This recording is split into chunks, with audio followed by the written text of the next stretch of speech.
Hello there, and welcome to Womenpreneur Asia, the podcast that features the most insightful and interesting Asian women entrepreneurs in Asia. I'm Krista, the host and creator of this podcast, and today we're diving into a topic that has transformed my life, being bold enough to ask for what's usually not asked. Now, for the longest time, I played by the rules. I thought rules were meant to be followed, not questioned. But one day I had a revelation. What if some rules were just guidelines? What if bending them required nothing more than just the courage to ask? And you know what? When you start asking, you either get a yes or a no, or a maybe. If it's a no, life moves on. But if it's a yes or even a maybe, that small act of courage can unlock opportunities you have never imagined. So today, I want to share some personal stories, insights, and strategies to help you step out of your comfort zone and start asking for what you want. A while ago, I came across a conference that had an age limit of 18 to 35 years old. Most people I knew who were older saw the age limit and immediately ruled themselves out. But I looked at it differently. The application process required a written statement on why we were interested. That told me something. The organizers weren't just looking at numbers. They wanted diverse perspectives, so I applied anyway. A friend of mine saw the same opportunity and immediately said, "Oh, I'm too old for this." And that's the problem. So many people automatically take themselves out of the game before even trying. Instead of thinking, "I don't qualify," ask, "Why not?" What's the worst that could happen? You could get a no. But if your story is compelling enough, you might get a maybe or even a yes.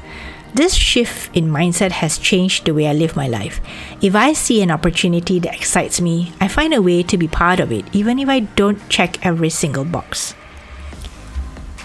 Another time this lesson hit me was during a recent trip to Manila. One of the activities was visiting the beautiful Manila Cathedral. I got so caught up admiring the stained glass windows and listening to the Sunday Mass that I lost track of time. Now, when I stepped outside, my group of friends were gone. And to make things worse, my phone was not working. I waited for 10 minutes, hoping that I'd spot them, but nothing. Then I saw a Filipino woman with a baby stroller. Instead of panicking, I went up to her and asked if she could use her phone to call my friend. She agreed, and just like that, I was able to reconnect with my group and find my way to Fort Santiago. That moment reminded me of something powerful. People are often willing to help. You just have to ask. But so many of us hesitate out of fear of rejection. And in reality, asking for help is a sign of resourcefulness, not weakness. But what really pushed me to be bolder was my mother's passing in 2016. I watched her in the ICU struggling to breathe with the help of a machine, deteriorating day by day. When she finally took her last breath, I realized something profound. Life doesn't offer second chances. Watching her suffer made me realize and made me vow never to leave the world with regrets. I decided I would ask for what I wanted, take risks, and say yes to opportunities, even if they scared me. Because at the end of the day, regret is far worse than rejection. So, how do you start taking more risk and asking for what you want? Here are some strategies that have helped me. 1. Start small. Asking for help requires courage, so start with something simple. It could be asking for directions, requesting a small favor, or seeking advice from a colleague. However, there's a caveat. If you're asking for advice from a friend who is in the business of offering advice, support her business and don't ask for her free time. If she's a consultant, offer to pay her for her consult session. Most people assume that time is free, but time is not free. It is in fact one of the most precious resources we can have. And this is something that my husband and I teach in our Big Timer strategy game. In our Big Timer strategy game, it is all about time. Your most precious commodity is time. So if you have more time, you can create more. You can do more impactful and influential things. You can help more people. You can become more of who you want to be by spending that time learning, and exploring and discovering. So, time to me is the reason why I created this podcast. I wanted to have the conversations that I had with my podcast guests to be shared with the rest of the world. And to me, that is the best part of all in running my business and doing things digitally, because it allows me to, in a way, replicate myself or duplicate myself so many more times, rather than me having just that one conversation with the guest and then not having that knowledge shared with the rest of the world. So the first one is start small.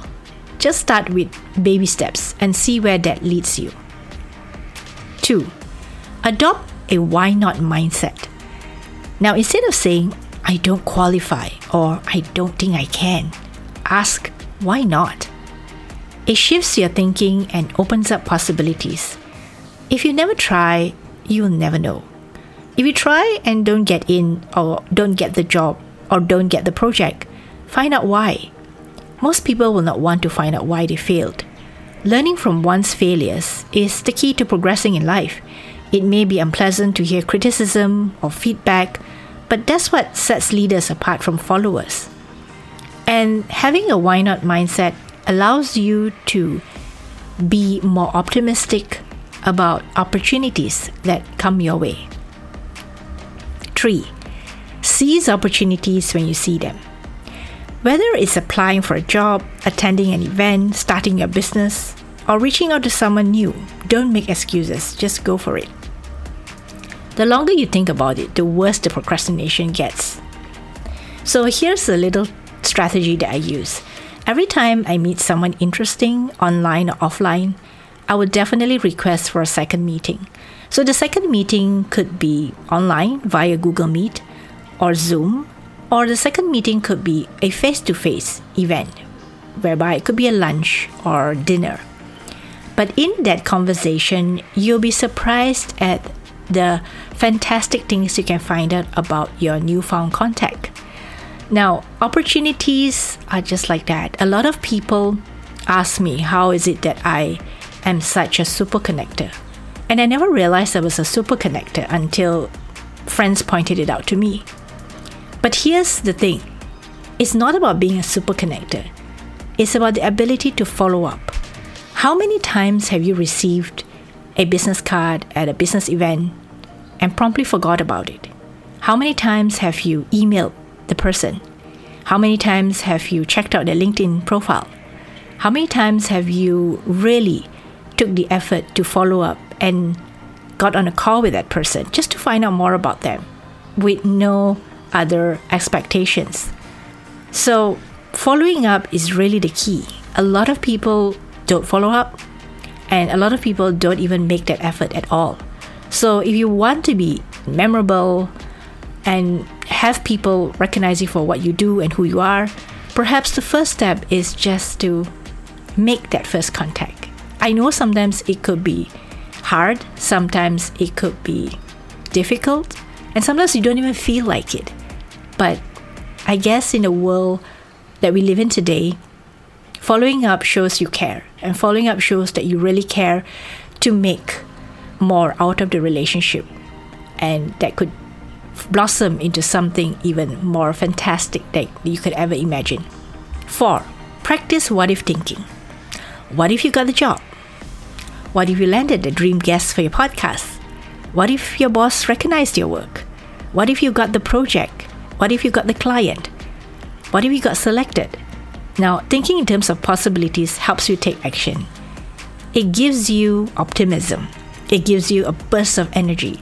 It gives you all that wonderful vibes that allow you to start thinking ahead and thinking of what if you get it. So, here's my challenge to you. The next time you see an opportunity, don't disqualify yourself. Don't assume that you won't get it. Ask. Take the risk and see what happens. So what if someone rejects you and turns you down? It happens all the time. The worst is that someone said no to you. Will it kill you? No. As a Buddhist, I'm often reminded that anything, pleasant or unpleasant, shall pass. If it's unpleasant, it will stick around for a while, and soon you will have forgotten all about it. Because life is too short to play it safe. The worst you hear is no, but the best, it could change your life forever. If this episode resonated with you, share it with a friend who needs to hear this message. And don't forget to subscribe for more conversations on stepping into your power. Until next time, be bold, ask for what you want, and go after your dreams.